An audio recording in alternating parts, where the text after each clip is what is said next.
नमस्कार, मैं सुचेता, वास्तु ज्योतिष रिसर्चर।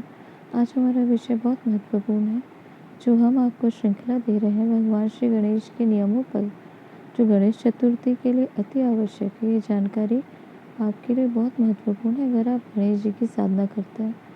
और इसी श्रृंखला में आज हम चर्चा करेंगे रंगों के बारे में, क्योंकि उपलक्ष्य है बहुत महत्वपूर्ण। और जैसे हमने पिछले वीडियो में बताया था कि धर्म, अर्थ, काम, मोक्ष तीनों को ही प्रदान करने वाले भगवान श्री गणेश का जब हम साधना करते हैं तो बहुत सारी चीज़ों का, हमें नियमों का पालन करना अति आवश्यक होता है। और इसी श्रृंखला में आज हम सबसे महत्वपूर्ण, सबसे संवेदनशील जिन पर बात करेंगे वो है रंग। रंग, कलर्स बहुत महत्वपूर्ण होता है, हमने आपको बहुत से वीडियो से बताया। परंतु साधना काल में जब हम साधना की बात करते हैं तो ये और भी महत्वपूर्ण हो जाता है, क्योंकि हर देवी देवता का एक अलग रंग से पूजा की जाती है। उनको फूल चढ़ाने की विधि विधान भी, उनको रंग, किस रंग के फूल या पदार्थ आप चढ़ाएंगे, ये भी उतना ही महत्वपूर्ण होता है जब आप साधना करते हैं। और यही नहीं, जब आप साधना करते हैं तो आप स्वयं किन रंगों का आप खुद प्रयोग करते हैं, ये भी उतना ही आवश्यक है। तो आप देखेंगे कि जितना ही आप साधना में रंगों का ध्यान करेंगे, ये आपके लिए उतना ही आवश्यक विषय हो जाता है। जिन्होंने साधना किया, अनुष्ठान किया है, उन्हें पता होगा कि पर्टिकुलर रंगों का प्रयोग करके ही कोई ना कोई साधना या जिस भी इष्ट की आप जो है पूजा कर सकते हैं। तो आज हम बात करेंगे भगवान श्री गणेश में जब आप प्रतिमा को आप लेकर आते हैं तो किन रंगों की प्रतिमा को आप प्रयोग कर सकते हैं और किन का नहीं।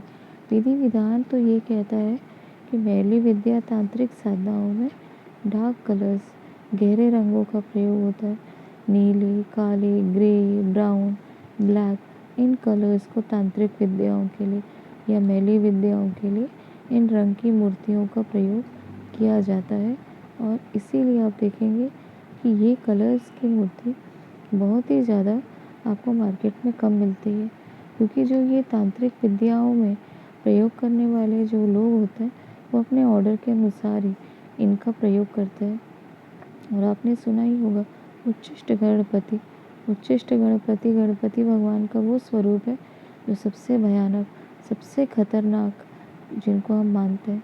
और इनसे खतरनाक स्वरूप भगवान श्री गणेश का शायद ही कोई और हो। और इसी गणपति की, उच्चिष्ट गणपति की साधना तांत्रिक विद्याओं के लिए और कई लोग तो मैली विद्याओं के लिए भी प्रयोग करते हैं। तो इसीलिए आपको बहुत ज़्यादा अशुभ रंगों से बचने का प्रयास करना चाहिए। ऐसे रंग जिनको पूजा पाठ में, विधि विधान में प्रयोग करना अनुचित मानते हैं, तो आप ध्यान रखिएगा इस प्रकार के रंगों का प्रयोग आप अपने जब गणपति लाएं तो उस पर ना करें।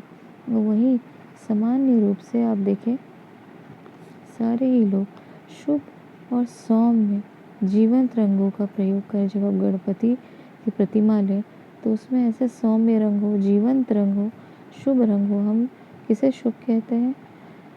पीले, नारंगी, लाल और हरे, इन रंगों को हम बहुत शुभ मानते हैं।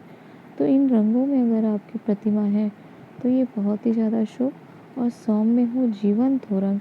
बहुत ग्रे कलर का कहीं भी प्रयोग ना हो, क्योंकि ग्रे कलर या डार्क कलर्स उतना हम अच्छा नहीं मानते। और विशेष रूप से अगर हम बात करें तो हरे रंग में आप देखें, हरे रंग को भगवान श्री गणेश के साथ जोड़कर देखा जाता है। और हरा रंग जो है वो बहुत ही ज़्यादा उत्तम माना जाता है। क्यों? क्योंकि हरा रंग बुध ग्रह का है।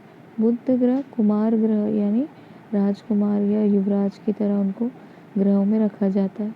और वहीं पे भगवान श्री गणेश भी युवराज हैं, कुमार हैं। और इसीलिए बुद्ध के साथ इनका जोड़कर देखना एक सहज एक तरीका भी कह सकते हैं, क्योंकि भगवान श्री बुद्ध जो हैं, बुध ग्रह जो हैं, वो बुद्धि और इंटेलेक्ट का कारक होता है, और भगवान श्री गणेश भी। तो ये दोनों चीज़, बहुत सारी सिमिलैरिटीज़ होने के कारण, बुद्ध के साथ जुड़ने के कारण बहुत सारे लोग बुद्ध के रंग अर्थात हरे रंग का प्रयोग करना बहुत उचित मानते हैं। तो आप ये देख सकते हैं कि जिन रंगों का आप प्रयोग करते हैं उसे सावधानी से करें, क्योंकि रंगों के बहुत सारे अलग अलग पैरामीटर्स हैं। किस साधना के कारण आप कर रहे हैं, कई लोग निस्वार्थ भाव से, जैसे हम लोग निस्वार्थ भाव से करते हैं। भगवान का आगमन है इसलिए करना है, खुशियाँ आती हैं, सुख आता है, अच्छा लगता है, जीवन में एकदम सुख और सौभाग्य की जैसे वर्षा हो रही है। परंतु कई लोग किसी न किसी कारण से करते हैं, उनका कोई ना कोई निजी हित होता है। अगर ऐसा कुछ पर्टिकुलर आपका निजी कारण है तो आप उस रंग के अनुसार भी उन पैरामीटर्स को ध्यान रख के भगवान की साधना कर सकते हैं। तो ये जानकारी यहीं तक। अगर दी गई जानकारी पसंद आए तो हमारे चैनल को लाइक सब्सक्राइब ज़रूर करें। धन्यवाद।